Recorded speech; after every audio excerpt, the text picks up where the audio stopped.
26 सितंबर को थाना कोतवाली क्षेत्र में जो घटना घटित हुई थी, उसमें कल तक पुलिस के द्वारा 73 अभियुक्तों को गिरफ्तार करके जेल भेजा गया था। आज टोटल 8 अभियुक्तों को पुलिस के द्वारा गिरफ्तार किया गया है, जिसमें 2 अभियुक्त पुलिस मुठभेड़ के दौरान थाना सीबीगंज की टीम के द्वारा गिरफ्तार किए गए हैं। इसके अलावा 6 अन्य अभियुक्त हैं, जिसमें थाना कोतवाली के द्वारा डॉक्टर नफीस खान पुत्र अब्दुल वहीद और फरमान खां पुत्र नफीस खां, ये 2 अभियुक्त गिरफ्तार किए गए हैं। और थाना बारादरी पुलिस के द्वारा शान, मोहम्मद नदीम, रिजवान, अमान हुसैन और ताजिम, ये लोग गिरफ्तार किए गए हैं। इस प्रकार से टोटल हम लोगों के 8 अभियुक्त हैं जो आज की डेट में गिरफ्तार होकर जेल जा रहे हैं। टोटल पुलिस के द्वारा अब तक 81 अभियुक्त इसमें गिरफ्तार किए जा चुके हैं। हम लोगों की टीमें सीसीटीवी के माध्यम से, ICCC कंट्रोल रूम के जो फुटेजेज उपलब्ध हैं उसके माध्यम से, ड्रोन की जो फुटेजेज उपलब्ध हैं उसके माध्यम से लगातार इस आइडेंटिफिकेशन के लिए लगे हुए हैं कि कौन कौन ऐसे लोग थे जो भीड़ को उकसाने में और भीड़ को एग्रेसिव बनाने में शामिल थे। हम लोगों का मेन फोकस उन लोगों के ऊपर है जिन्होंने इस पूरे प्रोटेस्ट को ऑर्गेनाइज करने में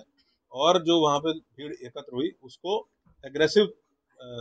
बनाने में जिनकी अहम भूमिका थी, उसके संबंध में हम लोग इन्वेस्टिगेट कर रहे हैं। जो भी और लोग इसमें इस तरह की भूमिका में प्रकाश में आएंगे, हम लोग उसके खिलाफ कार्रवाई करेंगे। सर, ये जानकारी मिली कि जो नमाज का टाइम था वो भी बदला गया था, पहले क्या था, किस तरह से चेंजिंग की गई थी, क्या कह के किया गया था? ये सुबह जब वीडियो अपील जारी हुई उसके बाद नमाज का समय चेंज करते हुए अक्रॉस द सिटी 1 बजे कर दिया गया था। और उसके यही अपील भी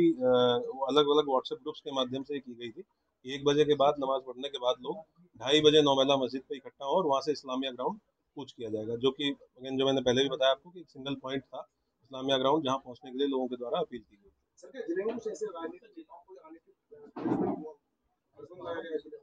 धारा 144 या धारा 163 BNSS जनपद में लागू है और उसका ये DM जिला मजिस्ट्रेट के द्वारा लागू की गई है। उसका पूर्णतः अनुपालन हम लोग सुनिश्चित करेंगे, तो उसी का अनुपालन किया जा रहा है। डॉक्टर नफीस ने सब पूछताछ में क्या बताया कि कब से प्लानिंग चल रही थी इस पूरे बवाल को करने की, कहाँ से लोग बुलाए गए थे? जो कोतवाली पुलिस के द्वारा गिरफ्तार किया गया है डॉक्टर नफीस और उनका पुत्र, इससे पूछताछ में ये बातें प्रकाश में आई हैं कि 19 तारीख को जब ये अपील जारी की गई लगभग 1 हफ्ता पहले, और उसके बाद लगातार संवाद स्थापित किया गया और बताया गया कि इस प्रकार का कोई भी कार्यक्रम लॉ एंड ऑर्डर के पॉइंट ऑफ व्यू से, क्योंकि त्योहारों का समय है और उसके साथ साथ पहले भी इस तरह के जब कार्यक्रम हुए हैं तो काफ़ी समस्याएं पैदा हुई हैं, बहुत घटनाएं हुई हैं, तो इसको करना उचित नहीं रहेगा, इसलिए इसकी अनुमति नहीं दी गई। और हम लोगों को आशंका थी कि बाहर के भी लोग इसमें पार्टिसिपेट करके और वायलेंस कर सकते हैं। ये सारी चीज़ें बताई गई, उसके बावजूद भी जब ये नहीं किया गया तो पहले दिन जो ये डॉक्टर नफीस है, इसका लड़का फेसबुक पेज है जो IMC का, उसको संचालित करता था। ये बात इनसे पूछताछ में सामने आई है और उसी फेसबुक पेज पे वही अपील जिसको नदीम ने भी शेयर करने के बाद 2 घंटे बाद कहा था कि ये मेरे साइन नहीं है, उसी अपील को डॉक्टर नफीस के लड़के जो दूसरा अभियुक्त है आज जो पकड़ा गया है, जिसका नाम है फरहान, इसने IMC के ऑफिशियल जो फेसबुक पेज है उस पर पहले अपलोड किया और प्रशासन को गुमराह करने के लिए उसका स्क्रीनशॉट शेयर किया प्रशासन के साथ रात के समय, और फिर थोड़ी देर बाद ही उसको फेसबुक पेज से डिलीट कर दिया। सर, अभी तक जांच कहाँ तक पहुंची और कितना अभी वक्त लगेगा पूरा तस्वीरें भी साफ? अभी तो समय लगेगा क्योंकि हम लोग अभी इन्वेस्टिगेशन कर रहे हैं और अरेस्टिंग इंश्योर कर रहे हैं। उसके साथ साथ अलग अलग टीमें, उसके साथ साथ जनपद में त्योहार का समय है तो हम लोग लॉ एंड ऑर्डर ड्यूटीज़ में भी काफ़ी फोर्स हमारी एंगेज है, बाहर से भी काफ़ी फोर्स लगी हुई है। और जैसे जैसे हम लोग डेली बेसिस पे शाम को आपके साथ सारी प्रोग्रेस शेयर करते हैं, जो भी गिरफ्तारियां हुई, पूछताछ में क्या बातें प्रकाश में आई और जो भी नई चीज़ें प्रकाश में आती हैं उसके बेसिस पे इन्वेस्टिगेशन को आगे बढ़ाएंगे। ये नंबर तो आपको जब इन्वेस्टिगेशन कंप्लीट हो जाएगी तभी दे पाएंगे कितने लोग, लेकिन डेफिनेटली जो अब तक गिरफ्तार हुए हैं, बाहर के